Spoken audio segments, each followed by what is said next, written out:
to the basement.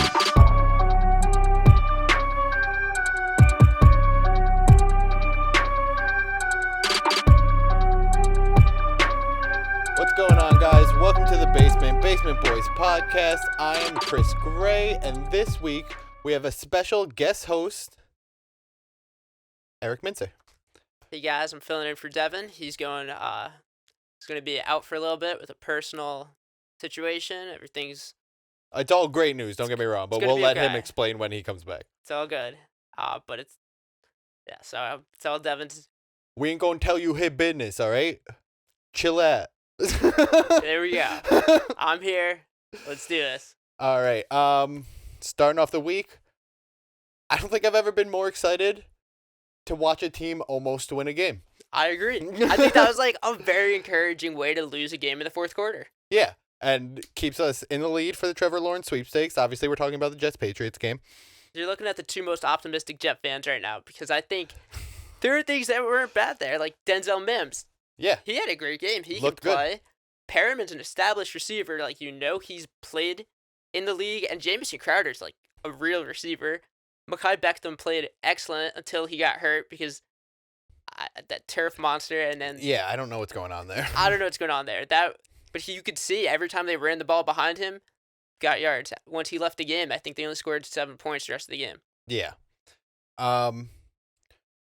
But yeah, like they opened up the playbook a little bit. They actually took some shots downfield, which you can do when you have NFL caliber receivers. Yeah, but the shot downfield, I think that was Joe Flacco pushing his limits on his arm strength right there because that was downfield. You had two guys on him. You had the lead. You just had to eat some clock there. But that just shows maybe the Jets, like you said, they're taking the shots. Maybe they're not. They're not closing the playbook to just hand the ball. Frank Gore runs every play. I just think, well, first, Adam Gase is not calling the plays anymore, so that's a big part of that. And I love that Greasy and Levy, they acknowledge that both Gase and the offensive coordinator, neither of them wanted the play calling responsibility. They're both like, no, you do it. Nah, you like, do it.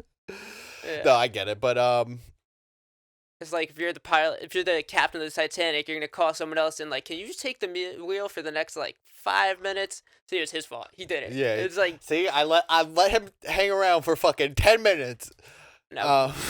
But it looked good, like good for what the Jets are right now. Absolutely, they were competitive. They stuck in the game. They covered the spread, which was profitable. But they looked like a real football team, Right. which is more than we've seen from them this whole season. And I think a big part of that is actually having someone to throw the ball to. Yeah. A lot of people are trying to make it out like, oh, I guess it's over. We know, blah, blah, blah. Sam Darnold can't play quarterback. Sam Darnold was throwing to fucking sacks of potatoes. Absolutely. Like, I hate being that mean, but it just is what it is. Yeah. 100%. And like you said, like practice squad guys. Like Braxton Berrios is there to be on the practice squad, not making catches. And, like, he had some good games. Like, he's showing some real promise. Like, that's cool, but he's not meant to be your number one receiver. No, absolutely not. And what like the Jets did that was so important was they still, in the end, found a way to lose to get the top pick, which is great because like I was still super upset. I don't want to go 0-16. I really don't want to go 0-16. 0-16 is gonna sting, but at this point, like I don't know. I think Jacksonville probably is not gonna win a second game this year. Like it's not looking good. So Yeah. I mean, do you see another win in their schedule? The last game, the next Patriots game. The next Patriots? Yeah. Well, that's unless the Patriots, I don't know, they could go on a little run, maybe get back in it. It's half a season. Still, that's the only winnable game I see in the future. That's true. I mean, And Belichick would totally let them win it if he knew that would be them going from 1 to like 3. speaking of which, did you see him talking shit after the game? Yeah. He's saying leaving the Jets was like the best decision he's made. He wanted no part of that organization. Like, just because you're right doesn't make you a dick. Doesn't make Yeah. you not a dick. You don't gotta tell us. We know. Like We know. We understand what we have. We understand that we're Jet fans, and this is our lives. But but He's got 6 rings, and then we have a guy who sends 12 men out on the field on a oh my fourth down god, play. Like you know what I watched it happen, and I was just like, yep. That's literally, he added insult to injury. Like, Yeah. that's the phrase, and that's what he did. That wasn't cool. Oh my god. That was the thing. That's the reason we lost that game. We had so many big It fouls in that game. It seemed like, oh, are you talking about the roughing the passer when Yeah. Cam Newton kind of almost died? Yeah. That was brutal. Like, He literally, like, jumped and missiled into his fucking face. right into the face, and they kept saying it, and anybody who saw it was like, dude, you could just go a little bit lower, Yeah. take it, maybe ribs, whatever. I don't know, dude. And that's the 10th for them this season with Greg Williams. Yeah. No other team is more than 4. Yeah, fucking, why is that not a surprise that Greg Williams is involved with some of the fucking worst Yeah. roughing the passer calls? That's just who he is. At this point, the league knows who he is, and they're saying they're okay with it. They're just going to, I don't know, 15 yards after the play, but let this guy. As long as you're not paying people, just you can motivate them in other ways to kill these people. Yeah, there you go. I was surprised Cam came up so quick. I mean, he is a tough dude. Yeah. He actually, Well, he's been basically playing through injury for the past, like, 3 years. yeah, he really has. And he had a pretty good game. Yeah. It was interesting. mean, like, It's against the Jets, so. yeah, that's true. But you know what? Sometimes you just need a game like that to get you back on track, to, like, get you feeling yourself a little more. Oh, that was a big win for them because, I mean, they're 3-5, and like they pointed out, they almost came back on the Bills. They could have won that game. They were, they were hanging in early in the season against the Seahawks. They lost that game at the last 5. What is it? The 5-yard line? Like at the very end of the game when Cam Yeah. tried to run it in and he Just didn't make quite it. make Yeah. it. Like they were in these games. They are a competitive team, but I don't know if the AFC East is like it's the Bills right now. Yeah. And the Especially- Dolphins look good. Like Especially after that big win, like the Bills kind of locked that up. I don't even see the Dolphins. I mean, I never really saw the Dolphins doing it, even though they looked good in their game this week too. Don't get me wrong, but it's just the Bills are a different type of animal right now. yeah. So I think they're only one game behind that, and they do play the Jets again. So I don't know. It'll be interesting. Yeah, definitely could be. I think the Bills are definitely a better football team. But at the same time, I think the Jets are actually starting to kind of figure it out right now, which is weird to say. Not that they're going to win many, but they always put up a fight in divisional games, man, even when they're bad. Yeah. So I always see them at least sneaking 1 or 2 of those. So another thing we were talking about right before we started recording was the Jamal Adams trade, Right. because that ties into both how he played against the Bills and how the Jets actually might have a decent player in Bradley McDougall, and they have a first-round pick. Yeah, McDougal's been playing like what you expected out of him at the very least. You know Yeah, what I mean? Exactly. Um, He's a competent NFL player. Like, I'm not Yeah. gonna say he's a star, but he gets the job done. yeah, Adams missed 4 games in a row, and now he came back, and whether or not like you were saying, he's not a good pass coverage guy, but the Bills had 400 plus yards from Yeah. Allen, 3 passing touchdowns and a rush touchdown. Like, the Seahawks defense is a liability. yeah. I feel like it hasn't been in the last few years. Not quite to this extent, at the very least. But definitely not to this extent. They currently are giving up 367 pass yards a game, which is the worst in NFL history. Yeah. The second worst in NFL history is this year's Falcons team. So that's just how bad the Birds are doing. But Jamal Adams has not turned that defense into what we thought it was going to be. Yeah. And Well, obviously, as you can see on the Jets, Jamal Adams is not one of those guys who would just, the second he steps on the field, it turns around. You know what I mean? So I never really expected that much from him. I just expected solid play. yeah. But he gets burned over the top. Well, I wonder how much this week was that he just wanted to come back and play and not fully healed from his injury. That's also, that's another thing. He's injured a lot. He has been. Like, you're starting to wonder about his ability, like his durability. You know what I mean? The best ability is availability. Someone told me that. I can't take credit for that one. But God, I hate you. But what was I saying? So yeah, like you do have to start worrying about that. Like, I'm, like you were saying before we started recording, I'm kind of turning around on this trade a little more. I Yeah. was definitely against it at the beginning, like, I know he wanted out, and, like I even said when it happened, like, at least if you're gonna do it, like, you got something out of it, you know what I mean? They did, especially, like, with how that offense looked, and you're like, "Maybe we're not missing as many pieces as we thought." Right. You have the first overall pick, but now you also have a pick at the end of the first round too, so that's huge. Like, Yeah. I think the Jets, yeah, like you said, did better. We got something out of it. Right. That's again why I'm saying, like, fucking just trade out and don't get Trevor Lawrence and keep Sam, and then just get, like, 3 more fucking picks for him. No, I agree. I think if there are plenty of teams like that would absolutely trade up for Trevor, and Trevor, like we know, like he's been saying, he might not want to play for the Jets. People are suggesting he force a trade. I But don't know. also at the same time, a lot of the Jets' biggest problem right now is coaching. They started to get some talent together. They have a lot of picks. They have a lot of cap space. And from what I've heard about, like, what people are saying, like, around the league, like, obviously this is all, like, third hand. Yeah. But, like, I'm not saying I got sources out here. But, like, the thinking on the Jets is changing a little bit because they're just like, all right, Joe Douglas is competent. Joe Douglas knows what the fuck he's doing. Yeah. So they see the guys he's picking up and letting go and trade, like, doing these things, and they see like a plan going there. You know what I mean? So they're softening up on the Jets a little bit. Yeah. I can see that. But also, I think part of it's going to be that we know Gase is going to be gone. Yes. Like, there's, especially. That's another huge thing, because that's like their big, everyone's big worry about the Jets right now is coaching. Right. And the thing is, like, especially when you see how Darnold has really just been not coached. Like, he's just been left to the wolves, kind of. I think if you remove Gase from the situation, it becomes more appealing for Lawrence, but it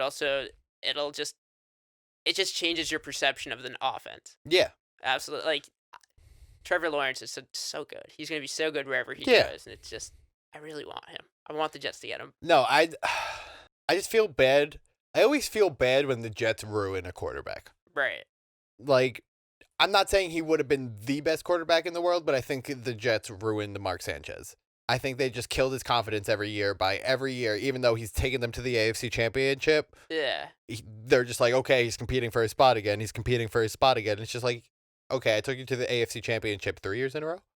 Yeah, but he was a little busy off the field. Like, No, I get it. I don't know how much his head was into it, but I see what you're saying because, like, another USC quarterback, Darnold, they're just wasting him away. Yeah. They're not giving him, at least, and, like, at the very least with Sanchez, they gave him people to throw to, and they gave him a team with a sick defense that can, like, help him.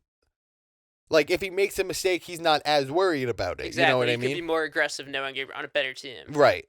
Knowing that the defense will hold them to at least 3, or something. You know what I mean? But they're ruining his confidence because he has no line, so there's nothing he can do, really.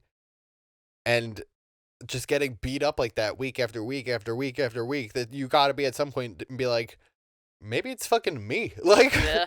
even when it's not. No, definitely. It's got to play a role mentally. Absolutely. But yeah, we've talked about that a million times though already on the show. But that's just what I would do. You need to build this team up from the ground up first. Football is a league where you plug holes in free agency. You don't build a team through free agency. Right. It's absolutely. never going to work. Nah.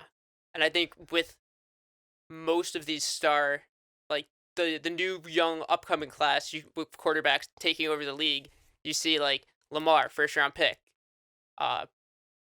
Baker Mayfield, number 1 pick, like not the same level as Lamar, but these are teams just investing in their quarterbacks and taking the guy out. And I think that's why so many teams, I don't know why I chose just Lamar and Baker as my examples, but I'm thinking like right now, I'm thinking Deshaun Watson, like Patrick Mahomes, like the guys who are really excelling, Josh Allen going nuts. Russell Wilson was drafted by the Seahawks. These are, you build your franchise quarterback through the draft. Talents that they put the weapons around. Exactly. Where the Jets finally figured out the homegrown talent part, but not the putting players around him. No, not at all.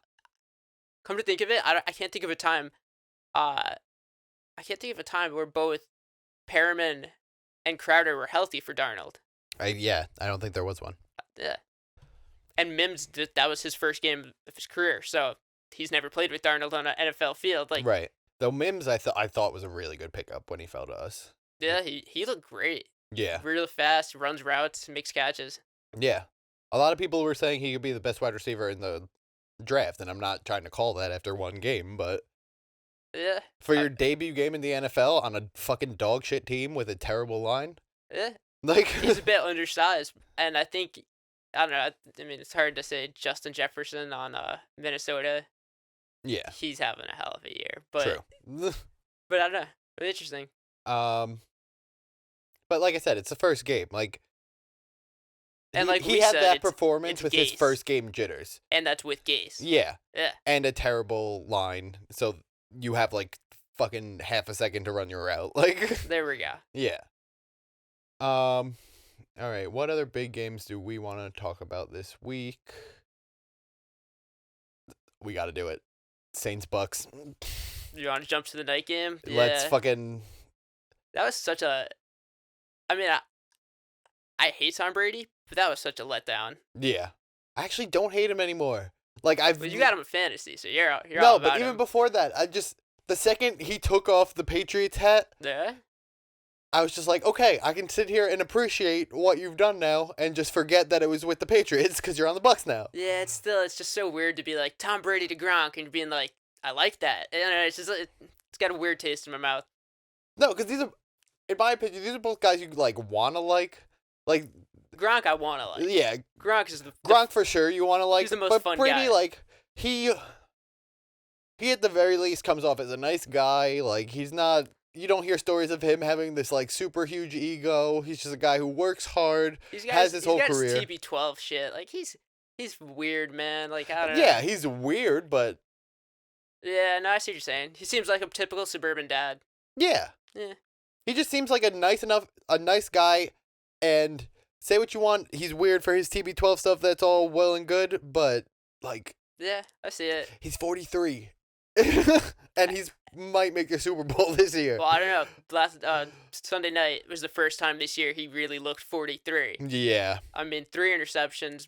He's running out of a sack. Throws across his body, an absolute floater. At the end of the third quarter, like you never see Brady do that. Just the decision making to throw across the body and just floating it, like no arm strength on it. It was weird because it was like Brady looked terrible, but also like Godwin dropped the passes and they ran the ball 5 times. yeah, It was just 5 times. It was just a weird game. The defense looked terrible. Like they have a good defense that just didn't show up. Do you think that was their offense, or do you think that was Brady like checking out? I think that was, well, the offense was just a weird play calling because if you're gonna pass the ball every single time, then the Saints can just drop guys in coverage. If the Saints are like, I know, but like what I'm saying is, do you think the offensive coordinator called only 5-run plays, or do you think? oh, it was Brady changing the play at the line. Yeah, it was like Brady like trying to let his nuts hang a little bit. I think that's just Bruce Arians' system. He just loves passing the ball. I think that's why I know, but he like stockpiled all these receivers. That's why they got AB. Like, I understand that, but Bruce Arians knows better than to do you think Brady was just like, no, I'm throwing at this play? like, yo, I got AB. We about to fucking show out. Like, Dude, AB didn't play poorly. Mike Evans didn't play poorly. I didn't play great though. Gronk dropped the ball. Like, I don't know. Gronk's old too though. I mean, and on the Saints side of the ball, like Mike Thomas had a decent game. He didn't go nuts, but Yeah. just him being on the field, that like you saw Jared Cook was getting open and he was making plays. He fumbled and almost scored a touchdown, but Emmanuel Sanders had a really nice game. It's just the threat of Michael Thomas. Yeah, he's just Saints such a looked really weapon good. that you have to be so afraid of him on every play that you drop guys off other people Yeah, that can. absolutely. And it just, I don't know, that game to me opens up the NFC. Yeah. Right? Like the Seahawks lost. You see the Saints look really good and the Bucks look really bad, but like 3 weeks ago the Bucks were looking really good and the Saints were looking really bad. Yeah. Like, I don't know. And then you have the Packers with their domination on Thursday night. Although, like, come on, you're playing the 49ers absolute B team. I mean, next week the Packers play the Jaguars, so they're gonna move up. And, like, the NFC is wide open. Yeah. Yeah, this is the weirdest week of fucking football. This is such a weird week. But you were talking about the Packers a little bit, but before that, just eat a W. Just had to do it because we were talking about the game. Because it just made me laugh so fucking hard. Standing on a corner, James Winston, Tampa, Florida. But yeah, like we were talking about last week, like, I'm not as worried about the Packers falling off this year. I mean, like, for this season after this week. Yeah. Because they were able to contain the run enough. You know what I mean? Yeah, the Packers look good. Aaron Rodgers is having a great time. Yeah. Devontae Adams is really good. Yeah. So I'm like, yeah, I think it was just like a little weird time where maybe the game plan wasn't correct and like they threw something weird at them those couple games, but like looked like the Packers in that game. Yeah, they look like the Packers. They're back. I'm very much not as worried about Aaron Rodgers as not Aaron Rodgers, the Packers in general. Yeah. Okay, so moving on. The Giants coming for that NFC East title. They could do it. They really could. That's the fucking sad part, yo. They get the Eagles this week. Did they string together another win there? If they do it, then the Giants are 3-7. The Eagles are 3-6-1 at that point. 3-5-1, I think. Oh yeah, I think they already had their bye, right? Yeah, I don't know. Everyone's bye's changing. I'm getting so confused with all this. I have no idea when anyone's fucking. You know, this week there's 5 1 p.m. games and 6 4 p.m. games because of the byes that got shifted and everything. Really, that's crazy. There's more late games than I mean, it'll be interesting. Yeah. Cool for people in California, but yeah. I need to get the red zone. I need to start paying for that. Best investment you can make. No, I know. $20 a month, and you have to pay year round, but it's absolutely worth it. Oh, you have to like pay for the full year at once? Yeah. I mean, it's a yearly thing, but it's like, dude, Scott Hansen, he knows his shit. Yeah. Good for you, Scott Hansen. You know your shit. Like, he's able to, like, they bounce game to game, show you everything, and he doesn't miss a beat. It's real cool. Yeah, no, like. And they don't pay me to say this. Right. It's just a good product. Like, no, like, I have friends who have it, and, like, I've seen it in action, like, but I haven't pulled the trigger yet, and I just need to do that. Next season for sure. But yeah, Daniel Jones had a clean game, which was nice to see from him. Like, not just turning the ball over every other fucking play. I completely forgot we were talking about this game because speaking of the red zone, Scott Hansen, literally, like, they would go to the game and they paused it. And they were like, all right, this is a gruesome injury. We're going to show you it once. We're going to show it in slow motion, let you know. Yeah, and Kyle Allen's his ankle snapped, and it was just like Dak Prescott's injury. But yeah. They didn't show it 50 times, which was nice. Yeah. But that's unfortunate. And then especially, like, after that happens, the last guy you want to see take his spot, Alex Smith. Like, dude, it's just going to snap. Your leg's going to snap one day. No, but it just makes me so happy to see him. Like, 100%. It's a great story. Like, me and Devin have gone into it. From now on, Alex Smith is the fucking GOAT. I don't give a fuck what you say. 100%, but, like, for his, like, leg. He had, like, fucking half a leg. To go back onto that field after watching the guy in front of you, his ankle become not... But that was also a freak thing. He kind of like whipped his legs out and. Still, FedEx Field's a hazard. A MetLife Field is a hazard. I don't know, but yeah, great to see Alex Smith. I mean, he got picked off at the end, which is good for the Giants. But it was a fun game. Good for them. I think he threw 2 picks, but one wasn't his fault. He looked way better. Like, he was even running outside of the pocket. I was like, who the fuck is this guy? yeah, that was interesting to see. Yeah, like, he really did come in and he looked like he. I mean, obviously he didn't have the arm strength that he had 2 years ago, but like he looked like he was ready to go. Like, he didn't miss a beat. He looked like he could play. Like, he looked like this. You almost felt like when they re-signed him, it was kind of like how they kept the spot open for him. Like, on their 53-man roster all those years. It was just kind of like a symbolic thing. Just like, okay, we fucked up your leg by playing for us. Like, you have a spot here. You know what I mean? You always have a place here, yeah. But, like, he came in and played like he could fucking handle it. And he has Terry McLaurin, who is really good, freshly minted captain, which is pretty cool because you don't see a second-year receiver being named captain too often. Yeah. So, that's just... But that was just such an NFC East game. Like, the fumble when Antonio Gibson had it, and it went, like, 20 yards down the field. Yeah. I don't know, it just had the feel of like these are two teams that are equally bad, and that's why this is a fun game. No, yeah. It was a very, very sloppy game. But But for the okay. Giants, they hung on. Yeah. Daniel Jones is now 4-0 against the Washington football team, 1-16 against the rest of the NFL. That's just a little thing you got to file under, like Daniel Jones playing the R words. Okay, I'm gonna put all my money on the Giants and just just one of those things. Guy figures it out. A team. Who do you think Washington starts next week? I think they got to go with Alex Smith. You don't think they'll? Is Dwayne injured? I think they were saying he had an illness, not the Rona, But just sick. just sick, which I think really is just code for like we're sick of him. Yeah. So I think. Apparently, he's like a total diva. Oh yeah, they said he just wouldn't show up to practice. Wasn't listening to coaches and stuff. Wild. Like, bro, you're fucking. It's your second year. And it's the Washington football team. Like. Well, yeah, and like Ron Rivera, like where players like him, he's a very much known to be a no nonsense guy. Yeah. Like, He's not taking that shit. So they're gonna start Alex Smith. They're a team I can see absolutely trading maybe with the Jets to try to get Trevor. You put Trevor Lawrence there, replace see it.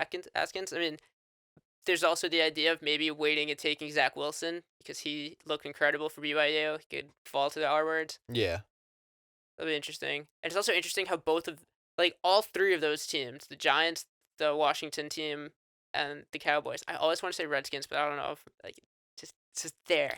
Got to Yeah. fight it back. no, yeah, it's so hard, but I'm getting good at saying Washington football team, or just calling them Washington, or just Washington. yeah, Those three teams are 3, 4, 5 in the draft order, but also like a game and a half behind Philly for first. They're all still like potentially. One of them goes on a little baby run, beats up on the other teams. Like yeah, the Giants beat the Eagles, the Giants played the Cowboys again. The Giants could be in first place, but also the Giants could then lose 3 of those games and have the second overall pick. Like weird spot to be in. yeah. It's. Can you imagine? It is possible that one of the winner of the division also has a top 10 draft pick. No, I think if they make the playoffs, they automatically get put in those like last 14 now, like but the last 12 is picks it? in the draft. Yeah, because I don't think they. I thought it went purely by record. No, because I read something saying like they could literally either be in the playoffs and have like the 16th or 22nd pick or something like that, Right. or lose one more game and have the 3rd pick. Like it's just wild how different the outcomes could be. Oh wow, that's crazy. I did not know that. Yeah. But that's like also the Dolphins have the Texans draft pick, and the Texans are just spiraling. Like they almost lost. The Dolphins are looking like they could literally be a playoff team and have the 5th overall pick. Yeah. That's big, actually. Do you want to get into that game, the Dolphins game? Yeah, Tua looked good. Tua looked really good. Tua versus Kyler, just like Yeah. the college football, Alabama, Oklahoma matchup a couple years ago. I thought both quarterbacks looked pretty decent in that game. I did not catch all of that game because this was a harder game for me to get. Yeah. But That's a game Red Zone loved because they just kept scoring. yeah, But there's a play late in the game, 4th and 1, in the side of the red zone. The Cardinals chose to go for a field goal to tie it up rather than go for it and run the ball. You have Kyler Murray. You have these weapons. Like yeah, I don't know, Cliff Kingsbury. I thought his whole thing was just being this aggressive offensive coach. He just seemed like that was a time where he got a little scared. He got a little chicken shit. I mean, I guess obviously it didn't work out for him in this case, but sometimes you got to know like when to hold them, when to fold them, I guess. Yeah, I guess I was just expecting them to like really, take the shot because it's not like your defense wasn't stopping Tua, Yeah. but that was a big statement win for the Dolphins. It's crazy to me just how quick this switch over to this athletic thrower quarterback has taken over, Yeah, and it's just making the biggest difference. it is. Like this game is the perfect example of that with Kyler and Tua. Like, yeah, 100%. 2 guys who can move around, throw the ball like crazy, and make plays. And like it's crazy that we're seeing all these like we're at the point where this change is happening, so we still have the old pocket passer guys still in there, still doing their thing and making it work. But we have this new wave coming in, and we had trickles of it already with like Russell Wilson, even though he tries to stay in the pocket more and stuff like that. Yeah. Or Cam like earlier in his career, but it's happening so fast, but at the same time, the old guys are hanging around, so you kind of get to see the battle. The old of guys it. are hanging around, but like we just said, Brady looked terrible. Like those stay in the purely pocket passer type guys. Like Roethlisberger's on his last legs. Rivers is like 42 or something. Like Rivers is pretty much on his way out. Breeze. Breeze too. I mean, you're right. The change is like pretty much fully happening, and that game was a perfect example of it. Kyler just runs like a running back. He really does. He's like Lamar last year. Just makes guys just miss. But even the passery guys like the Darnold and the Josh Allen, basically the white guys, who are more like passers and stuff. But Josh Allen runs. Yeah. But even they get out of the pocket all the time. Like, Sam is probably the least mobile of all the quarterbacks, but he's still a very mobile quarterback if this was 5 years ago. Yeah, absolutely. You think Tom Brady could have pulled off that run that Darnold had against the Broncos? Right, exactly. Like, that was just pure, like, oh, I see a little gap in front of me. Let me just take it. Oh, I'm fast enough to get there. Like, even Daniel Jones was running 22.5 miles per hour before he fell flat on his fucking face. Dude, I don't believe that at all. Like, that, yeah, okay, that's like... It's like when you get a little too fast on the highway and you hit a little pothole and you flip over. That's what Daniel Jones just did. He outran himself. That was a hilarious meme. But hey, like... He did that for the memes. Even Patrick Mahomes says, like, yo, I would not be making it that far without falling over either. So, like, fuck out of here. That's hilarious. Patrick Mahomes, too. He's a pocket passer. But when he wants to get out of the pocket, he's fucking fine. He always ditches the pocket and just goes to the side, and that's what makes him so dangerous. I think it's just that's just the changing of the guard. It's literally like the last 5 years. It went from you want that prototypical pocket passer, the guys that run out, like you're not really gonna be able to do much with them, blah blah blah. And how much of that do you think is as a result of the college game? I mean, I definitely think it plays a huge part because you always see them the NFL kind of leeching from it a little more. Yeah. And then you see guys like Kyler and Tua come out and they're already kind of like groomed to these systems of moving the ball. Like Baker Mayfield, he played at Oklahoma, got used to moving the ball. Then you see Kyler step into the same system and just takes it over and is better. And now you have Cliff Kingsbury matched with him. So that's just going to be a thing going forward. You see even the Rams, like Sean McVay, the way he runs that offense. Jared Goff is more of a pocket passer, but they have him with guys running back and forth. They always have pre-snap motion and stuff like that to just throw the defense off, and that's all coming from the college game.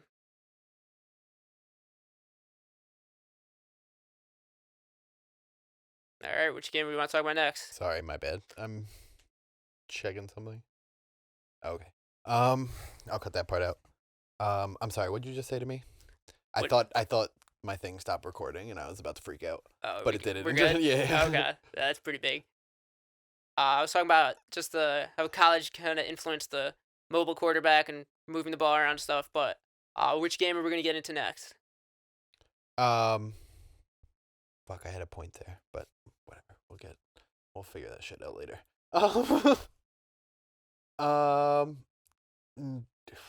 What was the other big games this week? I will say, Cowboys showed a little life against the Steelers.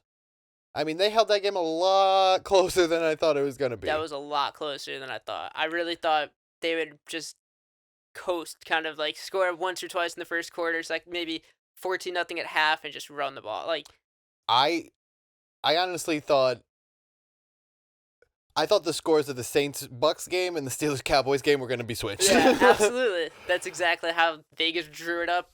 14-point favorite Steelers. They were losing most of the game. Yeah. I think that's one of those things where, like, you look at the last two games the Steelers played.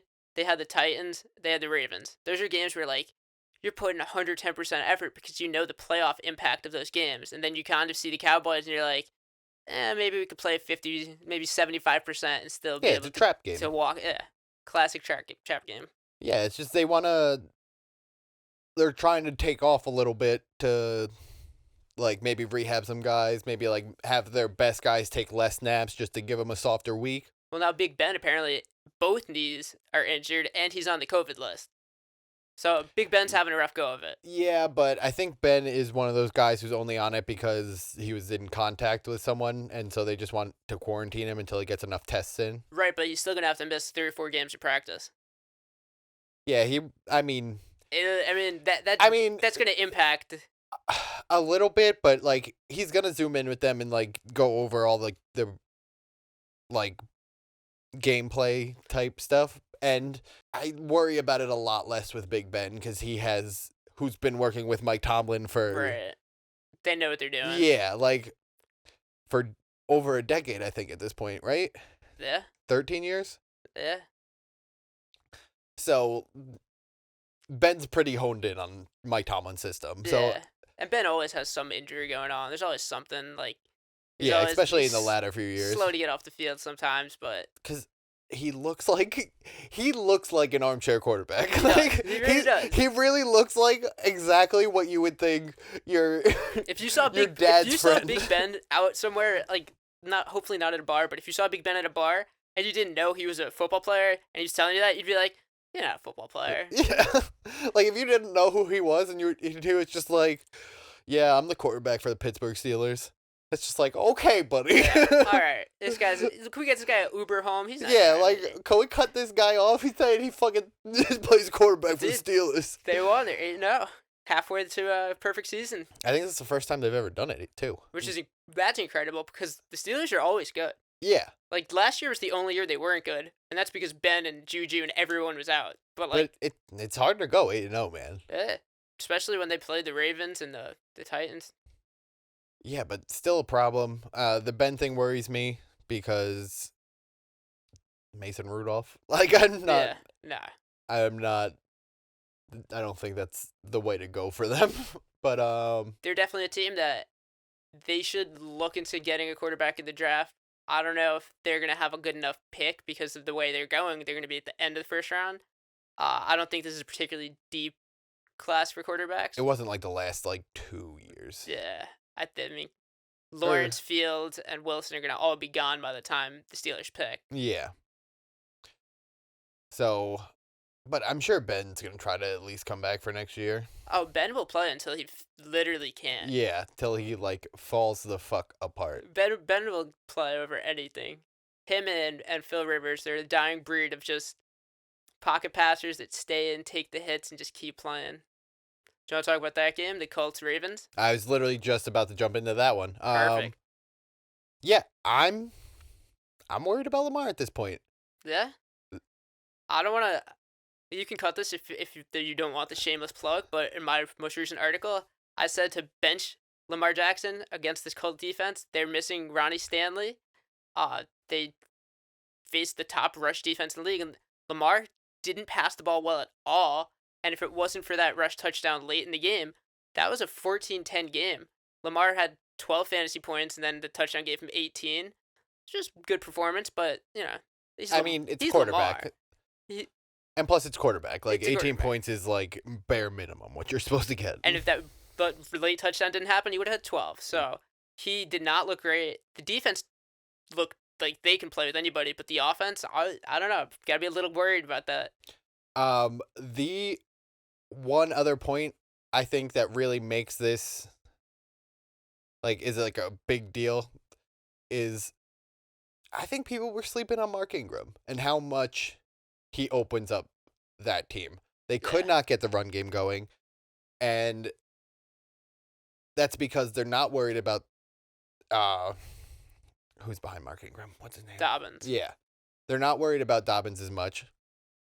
And so they can kind of key in on Lamar, so when he tries to make his little things happen, they have an answer to it, which forces him to throw, which makes, again, like we said, Lamar Jackson becomes elite when he's mixing everything together well. When the offense is perfectly in flow, right? Right. And I think with Dobbins, he's shown the burst where Right. his speed is unreal. Like he can play, but Oh yeah, I'm not saying he's a bad running back. I think just being a rookie, he just doesn't. He's not as familiar with the offense and the way it flows, and you can kind of see that they have to limit the playbook to what he can do, and I think that impacts Lamar. They don't really have a number one receiver. I mean, Marquise Brown is incredibly fast, but he's not. He drops passes, and yeah. But that was the first time they've won in since Lamar's taken over. They were 0-6 with Lamar starting when losing at the first half. Right. So they came back. They had a good win. But I really also think Mark Ingram is a lot more important to that offense than people think. 100%. Because I think he at the very least where he doesn't have like the breakout games like he used to because he doesn't get as many carries. He keeps them on pace where you have to think about the run game more than just Lamar on an RPO or something. Right. And I think the Colts have a really good defense. Yeah, that's also a big part of it. They lost Darius Leonard. He went down late in the fourth, and that's when Lamar put together the big touchdown drive to give him the lead.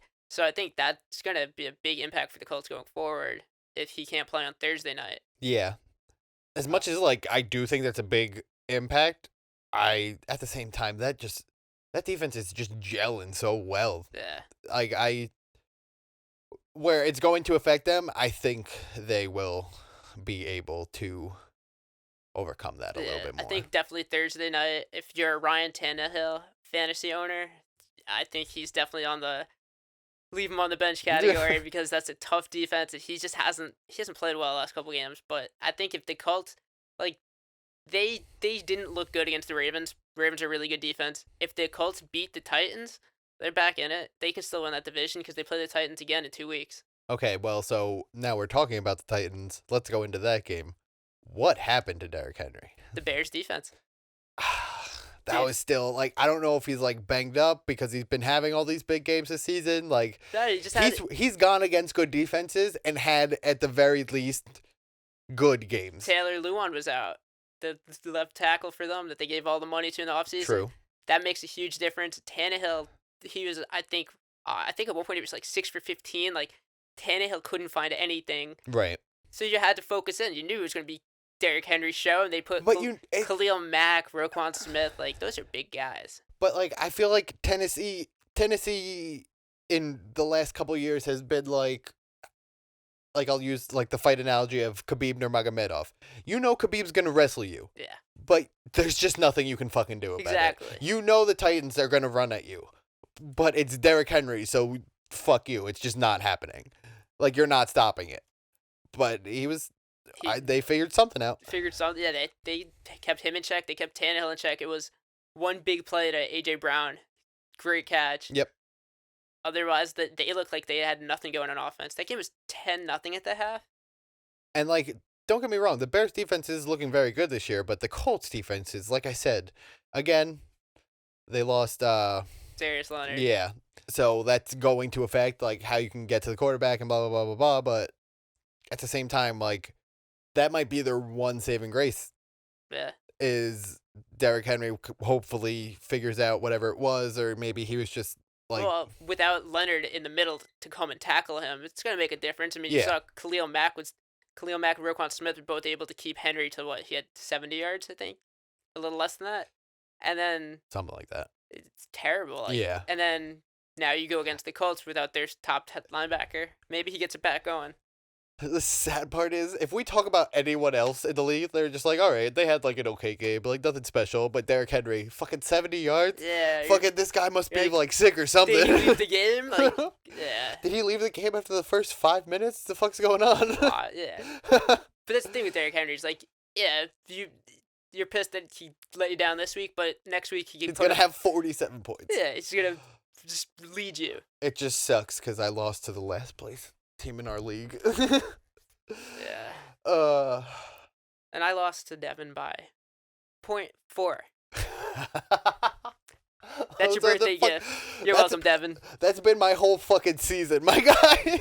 When I win by like fucking 40. When I lose by like 1. Wow. Yeah. I needed that 40-point game from Tyler Lockett a couple weeks ago. I needed that this week. I didn't need it that week. I already had him beat, and then he fucking won 53 points or whatever it was.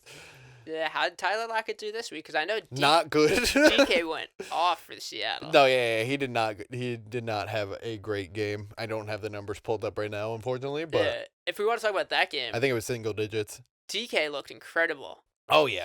He's superhuman. Well, yeah, DK, like he had a breakout season last season. He's having a fucking breakout of his breakout season this year. Like, it is absolutely insane how well DK is playing. Like, everyone was starting to question him at the beginning of the year because it's like he gave up on running and the guy knocked the ball out.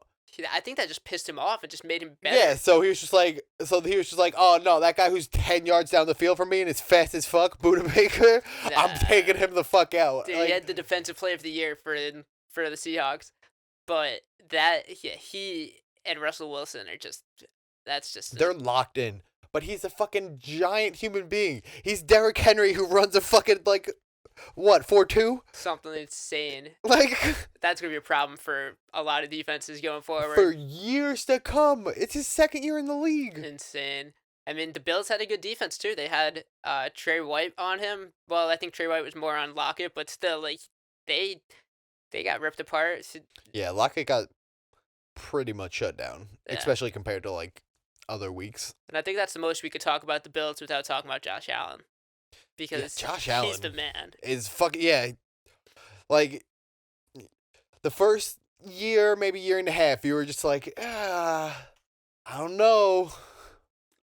But then all of a sudden, it just fucking, especially this year, it just clicked for him.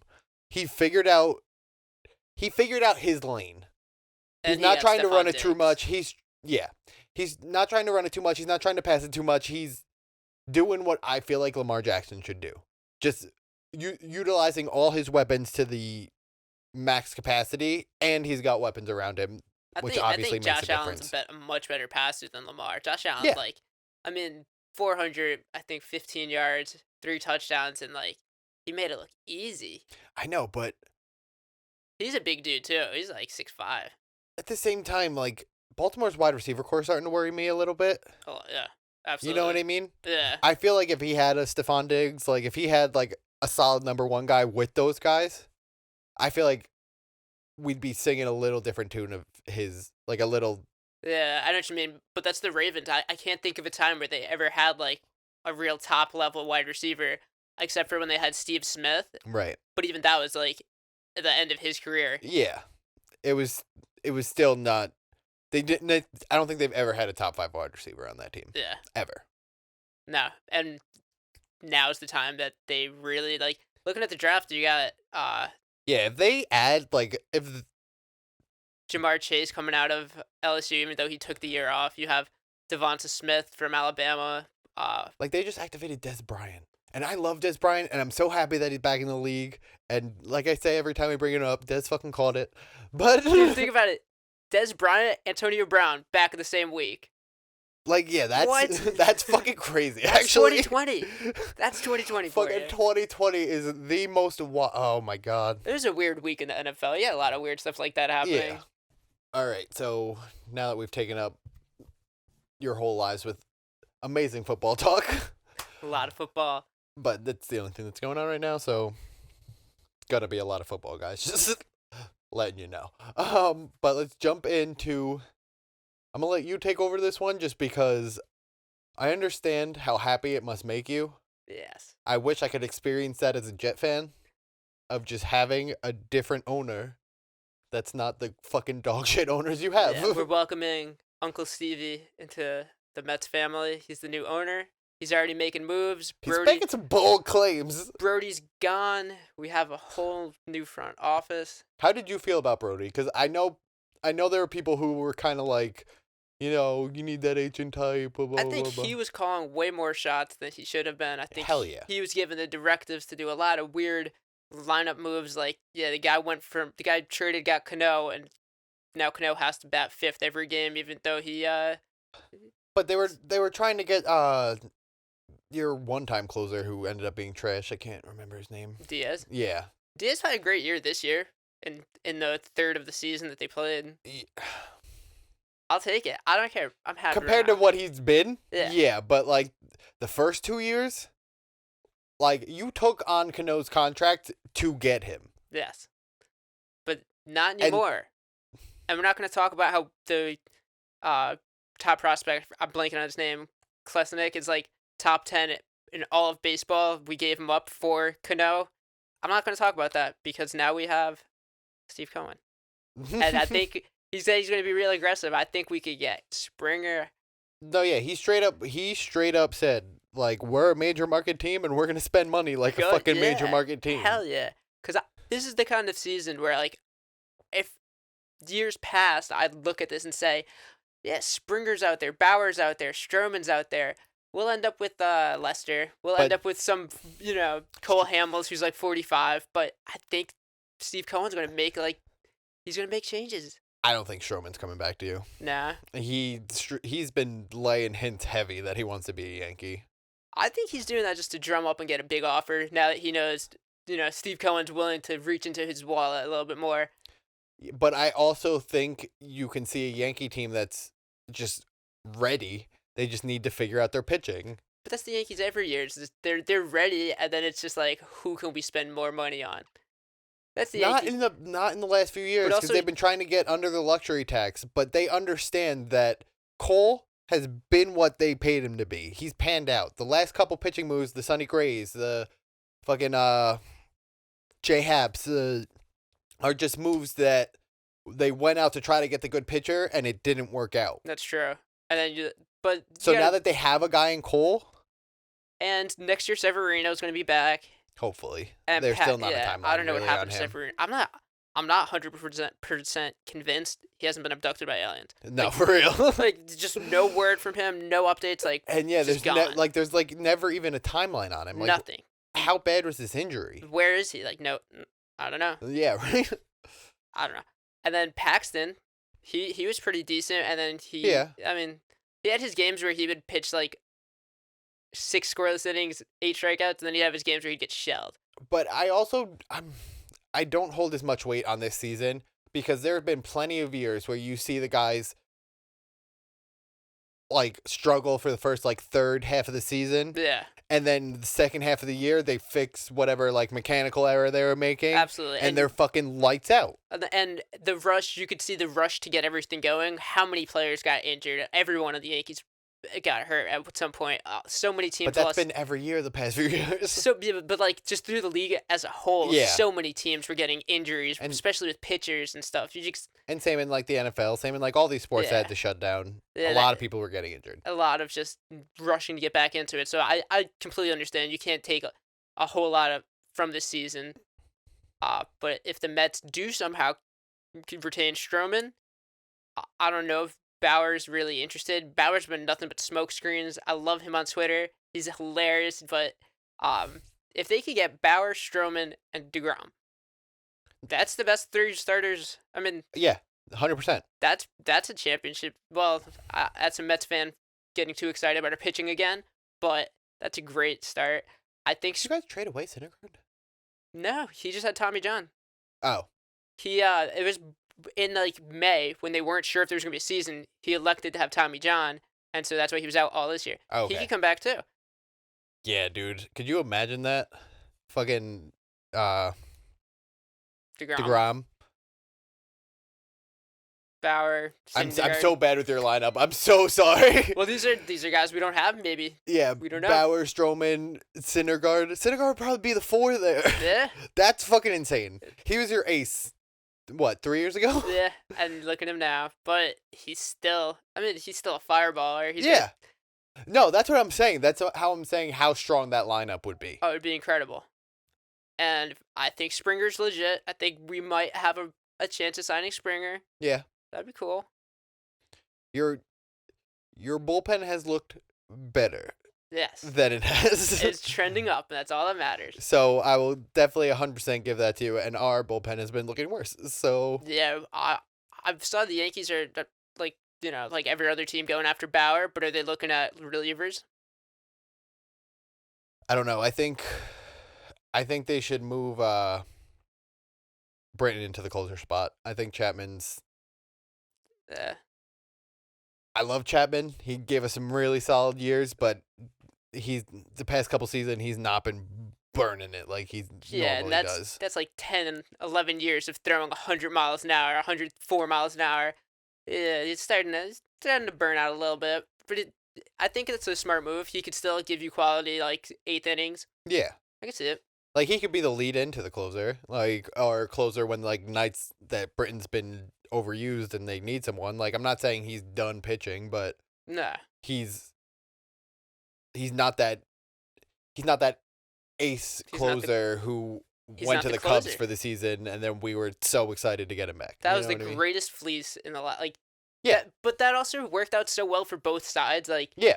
they borrowed him for half a season, got their rings. The Yankees ended up with Glaber and Chapman. So There you go. that's a win-win. It's just a perfect win-win. Yeah, everyone. That's one of those trades where everyone's just like, yes, do that every time. And that's how we drew it up. But I'm just excited. This is gonna be like the first time in a while for free agency for baseball. Might actually be fun. I'm actually excited for you guys because I just understand how hard it is to just be under incompetent ownership. Thank you. Yes, it's And- the Jets, the Mets, and the Knicks. The I know. trifecta. Yeah, you do. You really did have the trifecta. It of is. just At least my dad was nice enough that even though he gave me the fucking curse of the Jets, he also gave me fucking 27 rings. That's like I feel like you're a rare breed because I feel Oh, like it's, very, very. okay. No, I understand I'm the outlier. The lines are drawn Right. and you're kind of on both. Yeah, I don't give a fuck. I saw this thing on Twitter the other day. Somebody had a tattoo. It was the Jets, the Mets, the Knicks, and the Nets. Why would you What? Why would you? That's just weird to me. You either get the ets or the not. Or like, yeah, the Knicks are the logical like the New York. It was a weird tattoo. It was nicely done. It was weird. You're a little outlier too, because like I said, it's usually the ets. Jets, Mets, Nets. Yeah, but when I got into basketball, the Nets were in New Jersey. Still, I can't cheer for anything New Jersey. I mean, you cheer for the Giants or the Jets. They only play in New Jersey. It says New York. No, I know. Titles matter. Titles Yeah, matter. no, I agree. But But I'm not gonna lie. Those Nets kind of were fun because that was when Vinsanity was like, Vince Carter was just Yeah, dunking yeah. on everybody, and Jason Kidd was like the best white point guard. ever. Steve Nash, but True. they missed each other, and so Well, you got Steve Nash now. Well, they got Steve Nash Yeah. now. Steve Nash brought in the entire team. Amari, he brought in D'Antoni. Yeah, right. It's just gonna be the what? That's crazy. There's gonna That be the D'Antoni's went there, dude when D'Antoni and Amari Stoudemire has apparently been killing it in like a European league, yeah. like as a coach. Oh, okay. Yeah, no, he played for Israel for a That little one, bit. yeah, that was it. Sorry, Israel. Yeah, good for him. I mean, he's got to be happy to be back in the league. They still have Jacques Vaughn, who coached them at the end of last year. I don't think he has like an official title though. I think he's just like a coaching advisor. He's just there to Uh, kind of like help out and like He's like the transition guy. yeah, That'll be interesting. I mean, that team's going to be fun to watch anyways, the Nets. yeah. Especially with KD back, I'm interested to see how he's gonna look. 'Cause an Achilles tear is a big deal. Like, especially with like lateral movement and stuff like that. Things that are KD. Him and Kyrie, just the two of their brains in a locker room. Like, that'll just be fun. I think we've seen that Kyrie isn't as good as LeBron made him look. Yeah. Like, I'm not saying he's a bad player. I'm not saying he doesn't have skills. Like, I'm not saying he's not upper echelon of the league, but I don't think he's your star on a team. But he doesn't have to be now. I agree. And it's going to, I think, and you have Karis LeVert as the third option. But, like, I think everyone was billing that as, like, a LeBron AD scenario. I don't think it's going to be that. Nah. No, I don't think there's anything like that. I think AD is a top 5 player in his own right. And with LeBron, it's just like, they're too good. And that's why, like, Or they were thinking it was going to be, like, KD Steph. Like, no. It's Yeah, not. no. You know what I mean?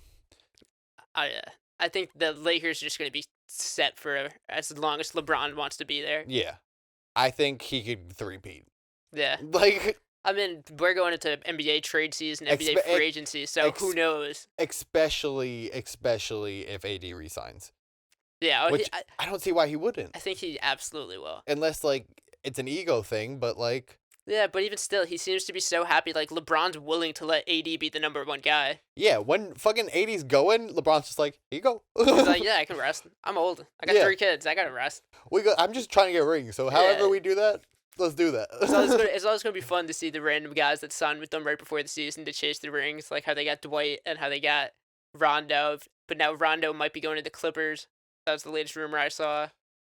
I don't know. Rondo, I feel like Rondo's the biggest self-sabotager ever. But he's won a championship with the Lakers and Celtics. No one else has done that. True.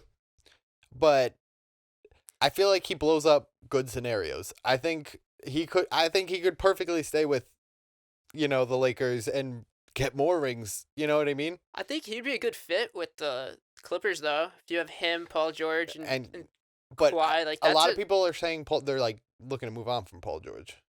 Yeah. Well, they gave up a lot to get him. True. I don't know.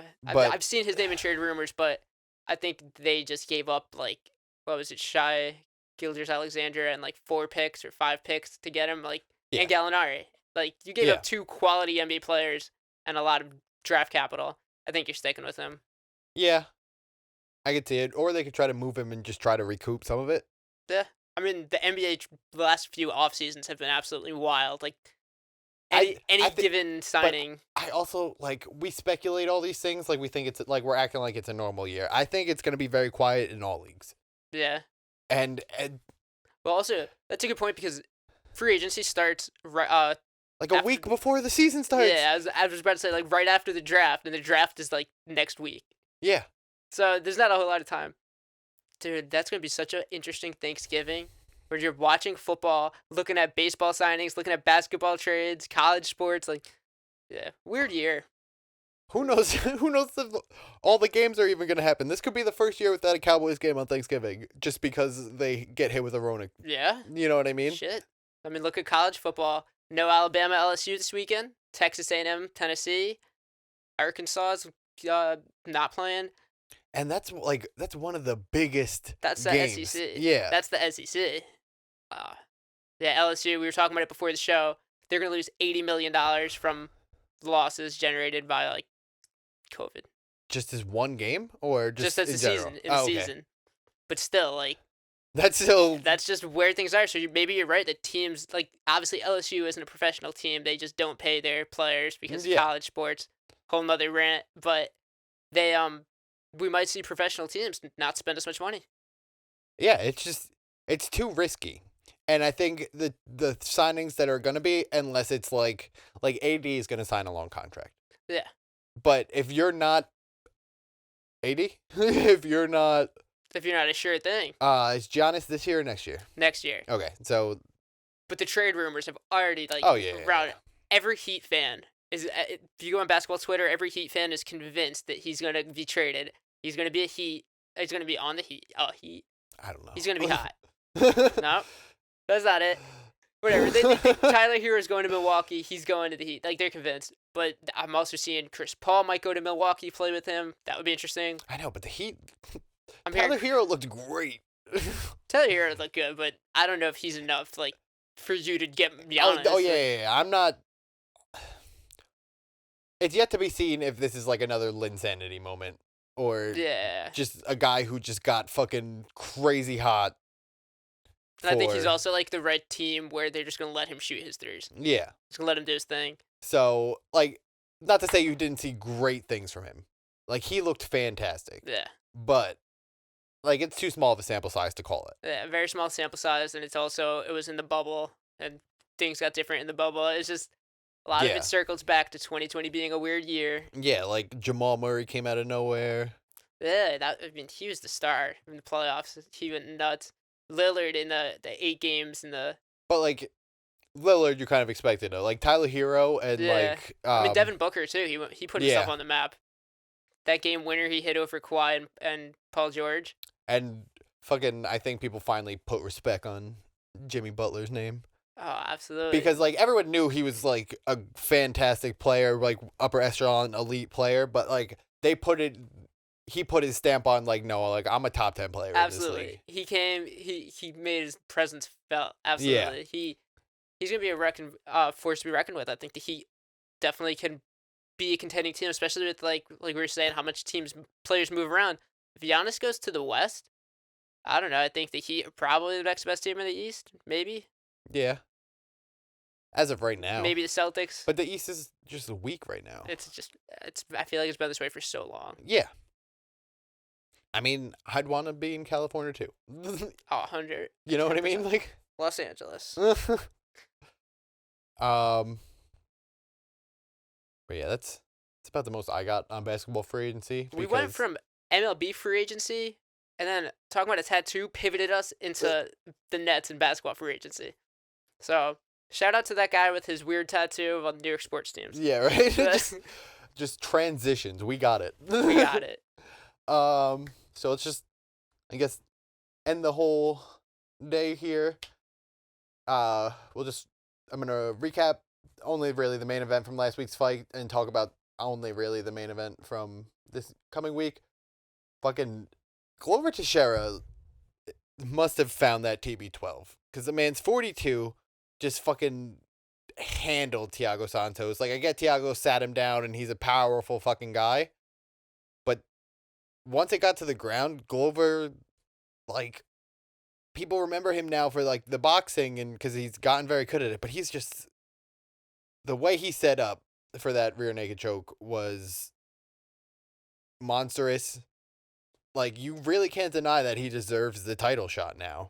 And as much as I wanted to see the Jan Blachowicz, Israel Adesanya fight, I don't hate that they're walking that back. Like, he could wait. I don't really know who I'd want to see him fight at middleweight right now. That, like, I'd be super, super excited to see him fight. I mean, I'd watch him fight Whitaker again.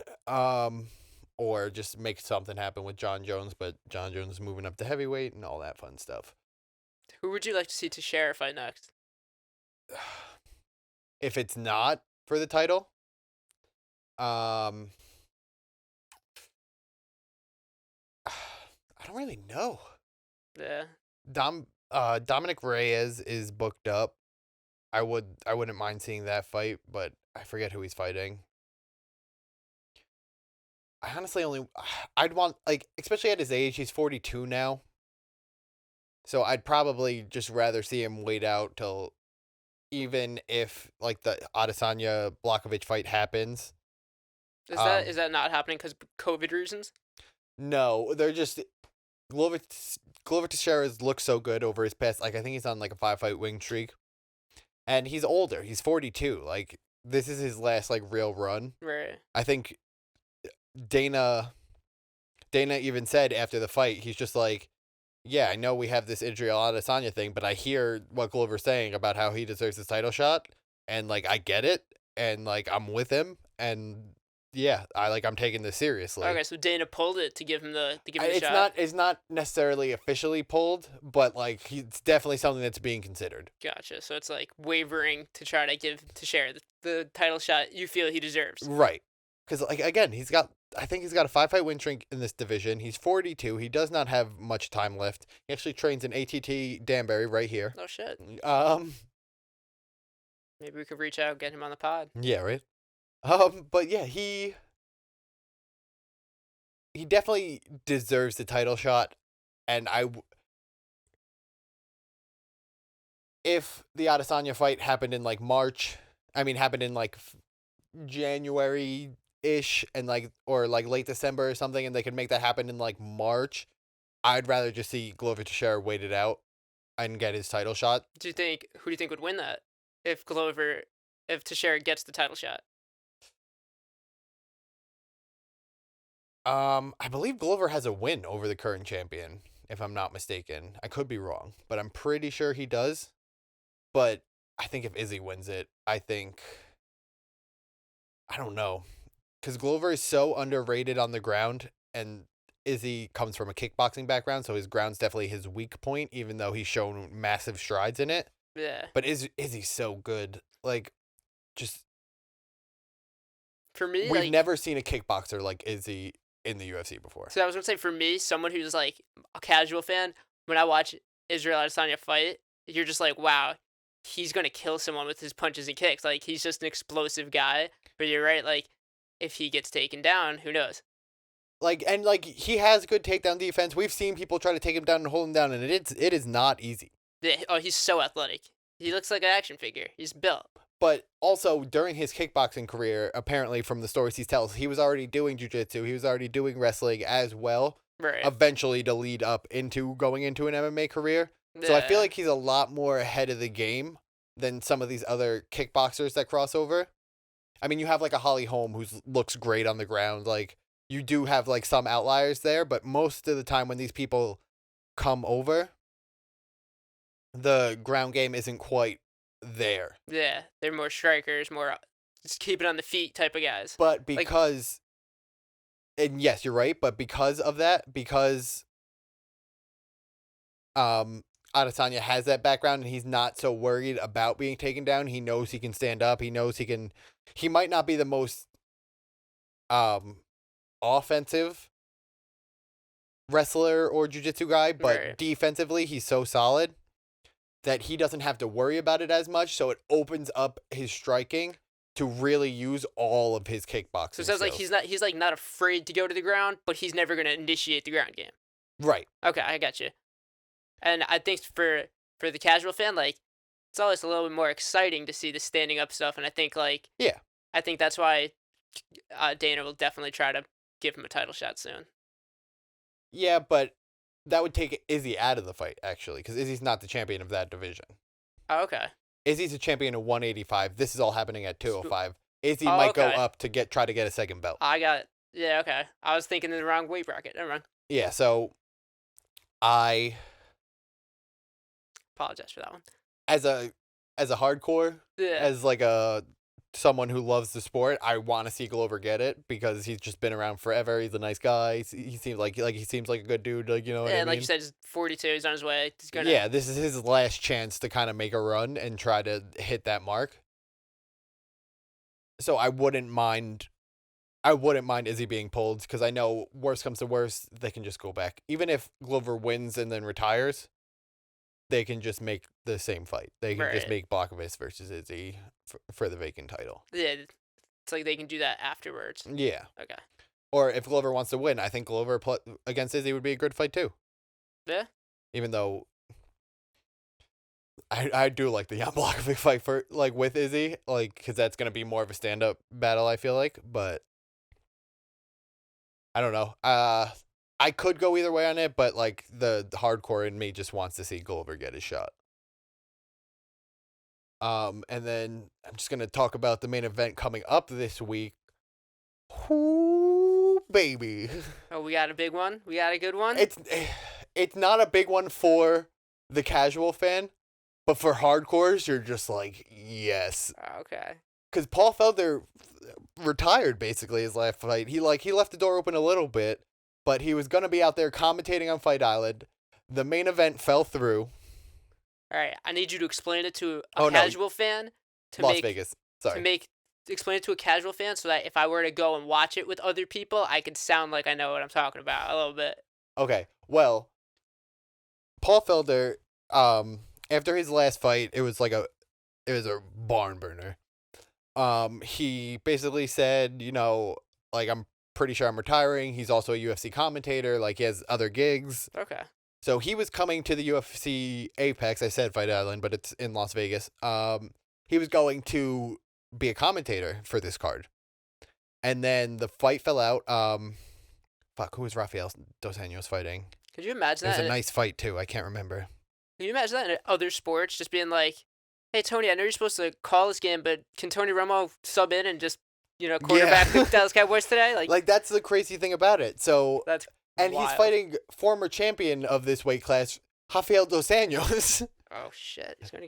All right. And yeah, he's older now, and he just went through his run at welterweight, and I feel like this. I think this is his first fight back at lightweight, because he's honestly just too small for it.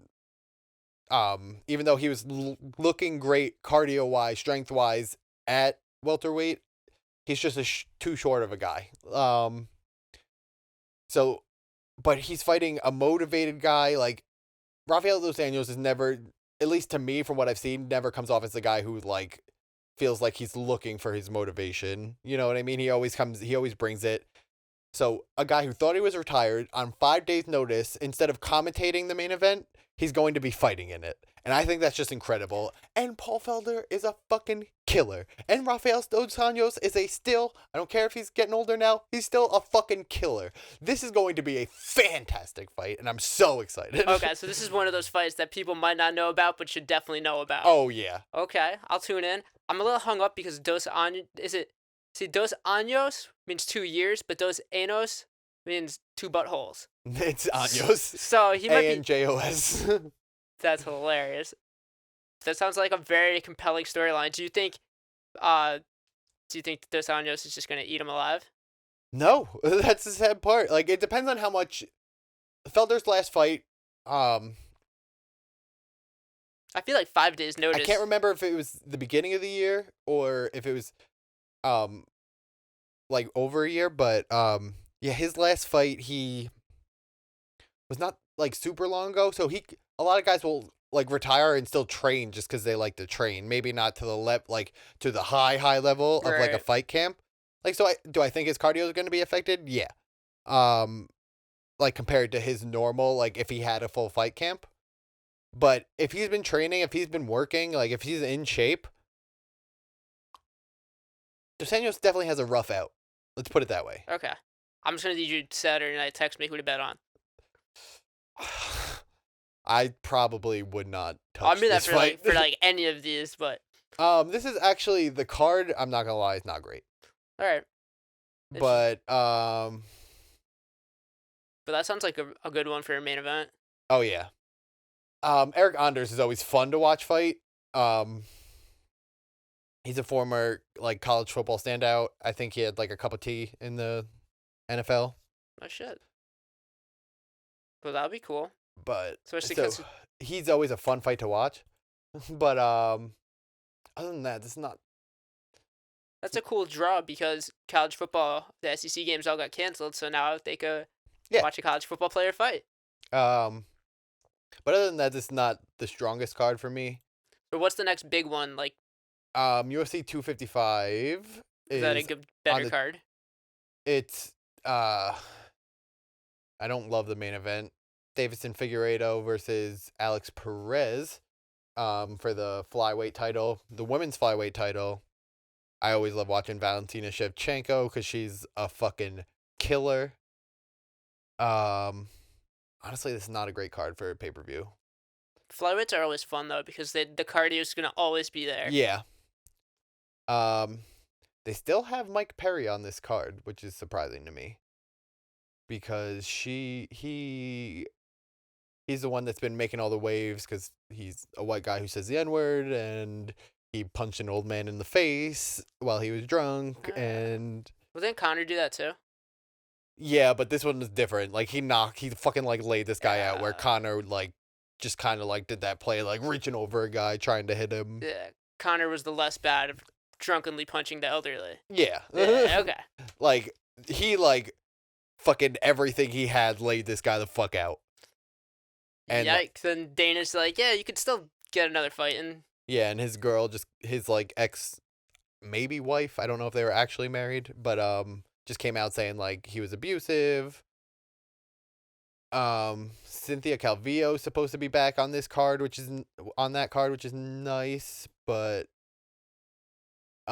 making her 125-pound debut, which is good because I believe she missed weight on her last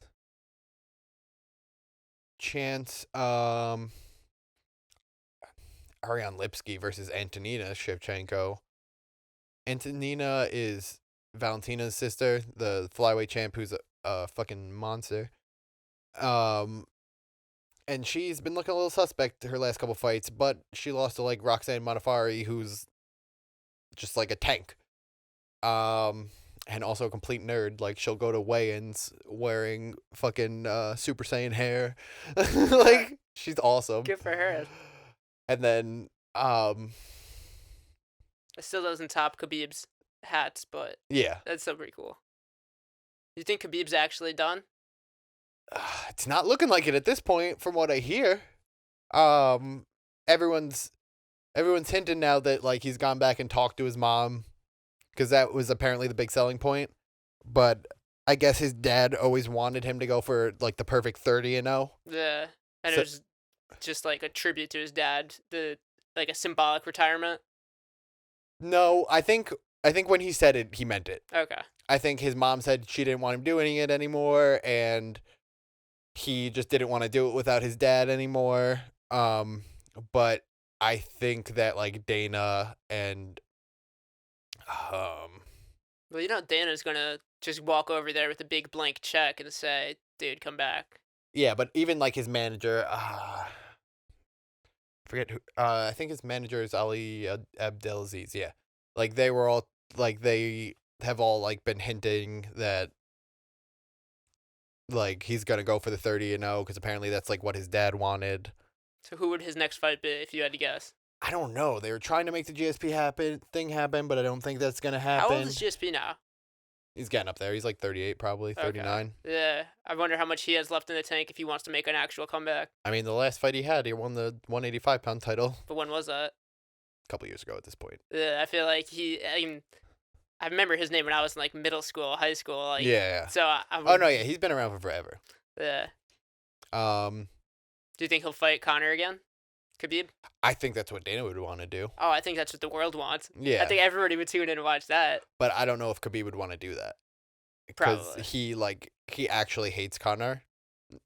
And Yeah. I could see him going to the UFC and being like, you know what, I'm never like there's like fight beef, but then these like at least Khabib legitimately like I think would murder Connor. Like it's genuine dislike. Yeah. I mean, yeah, we saw that spill over after the last Yeah. fight in the crowd. I always wonder that with Connor because, like, with Connor, he does talk. There's some guys where he will talk shit and bully them and continue it. And then after the Mayweather fight, they both, took their checks, went on their separate private planes, and flew to their vacations and chilled. Because I think Mayweather got it. He was just like, look, we're talk shit. This is just gonna make for more pay-per-view sales. 100%, so we got fucking say whatever the fuck you want. Yeah, 100%. And then, but with Connor, I think there are people he does like actually dislike, and it sounds like Khabib, regardless of selling tickets, regardless of selling pay-per-views, like he hates Connor. Yeah, I think it's much more on Khabib's side than it is Connor's side. I think Connor. Well, Connor disrespected the guy's religion. Yeah. That's from where he's from, it's inexcusable. I think both sides. I think that whole thing was really dark. I didn't like when Dana says it all the time too, and I 100% agree with him. I did not like that build up. It felt dirty. Felt personal. Yeah. But like not comfort. Yeah, it did. It felt dirty to watch. Yeah, that's a great word to describe it. Just like it was really exciting and fun, but afterwards you needed a shower. Yeah, so part of me would say I would want to see the Tony Ferguson Khabib fight finally. Hopefully, it would like one of them wouldn't die before, because they booked that fight 5 times, and it's never happened. So, wow. Yeah, I think they'd want to do the Conor fight. I don't see Khabib doing it. I think Khabib would say, you know what, I'd stay retired over coming back just to fight Conor if the UFC would be like. I don't think the UFC is going to be able to be like, oh, you only get Conor. Right, but I wonder if like Khabib would fight like a Mayweather type event where they just do a pure MMA versus boxing kind of thing, or like something for a big paycheck. I mean, I could see it, but the UFC, I don't think would do that, especially with Khabib, because at least Conor was like an actual striker and like he's a good boxer. Right. Like that's kind of like his skill set in the UFC is boxing. Like he does other things, but like that's his thing. Yeah. So I think that's why the Mayweather McGregor thing happened. But Khabib without the threat of the takedown. Do you think Mayweather would just hand it to him? Yeah. That's the thing. Khabib's good at striking. It's going back to the Lamar Jackson case. One makes the other better. Yeah. Absolutely, you need the threat of one to open up the other. Just people are so worried about Khabib's takedowns and his ground game that they make decisions that they wouldn't make against other people, which just leaves openings in the striking where Khabib can take advantage. That's why I think Daniel Cormier was the perfect person to take Khabib under his wing, and Yeah. AKA was the perfect place for him to go, because that's what Daniel Cormier does the best, Yeah. is using his wrestling to set up his hand. Yeah. DC's had some great knockouts. Yeah, and he plays off whichever one he's gonna get is the one he's gonna go with. Where I think Khabib is a little more like leaning on the wrestling, where DC does a little more of each. Okay. Because I think he really focused in on the striking later in his career than DC did. But I think Khabib's level of wrestling is just unmatchable by anyone, even Yeah. as good a I've seen wrestler the as DC video. is. I've seen the videos. He wrestled bears when he was a child. Yeah.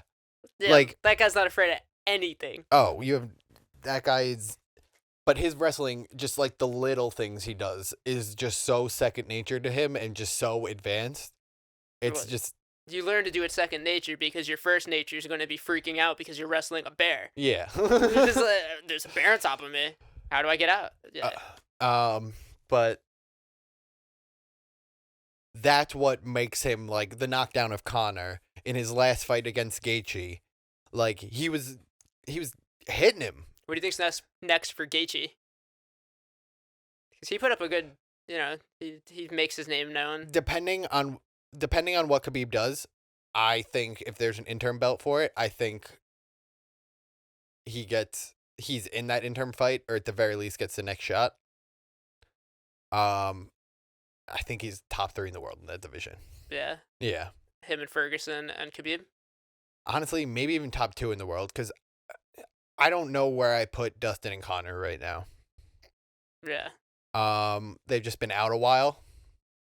Are And they I honestly don't even know where I put Tony right now Is after that fight the Gaethje happening? fight. Connor? Apparently, everything's been going back and forth. So apparently they were having problems with Dustin signing for more money.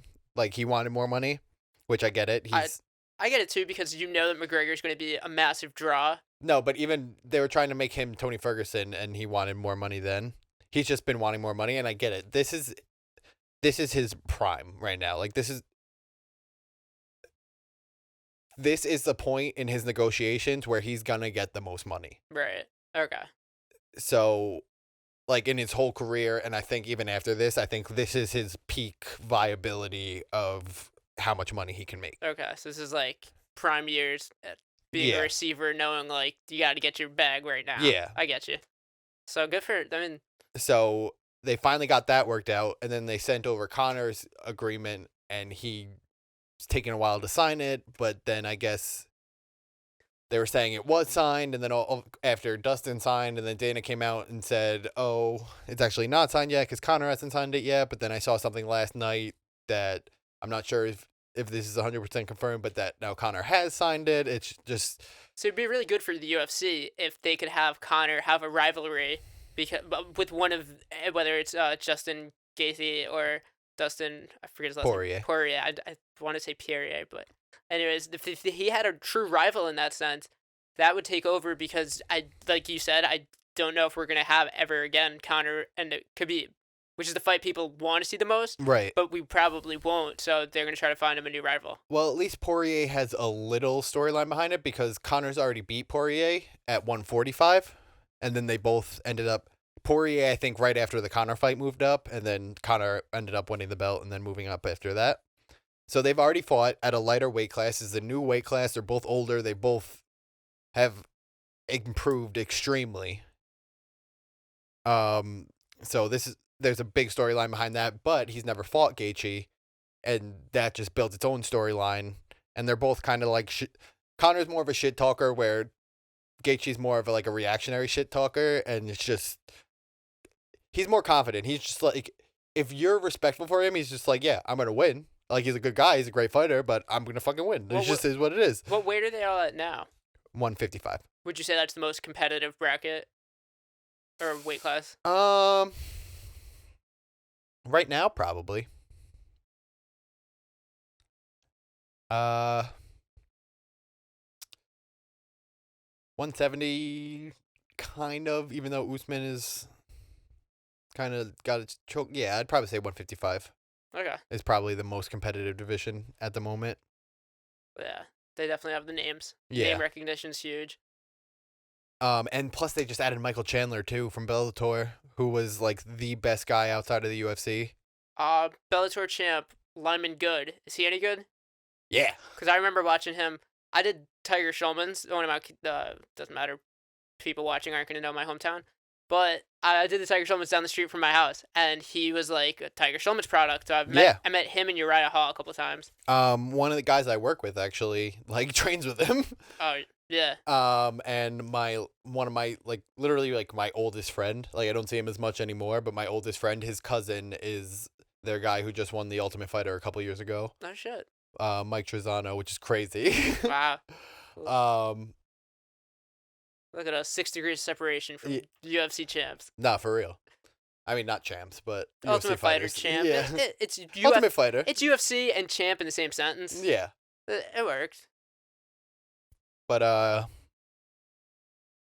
yeah. So yeah, 155 is just stacked as hell, and it's super exciting, and I'm looking forward to Saturday night. I'm looking forward to the main event. The rest of them, there's a couple fights that like I'm a little interested in, but they're the appetizers. Yeah. Usually there's more than one fight on a card where I'm like, yes, this is a fight. And there are a bunch of fights here that I'm just like, I'd watch that fight, but not anymore in this case of me being like, yep, that's the one. That's the one I'm looking for. You know what I'm saying? It's more like this is pandemic. I'm going to sit here and watch all the fights anyways. But I mean, I'd rather it be something post pandemic. I'm pretty much watching all the fights anytime. Right. But I get you. I've been more excited for cards other than this main event, which is I think a really great fight actually. But that's all I got for the day. What do you got? Anything? I think we picked my brain apart and I got nothing left. All right. Well, there you have it, guys. Basement Boys Podcast. Chris Gray, special guest host Eric Mincer. See ya. Bye, guys.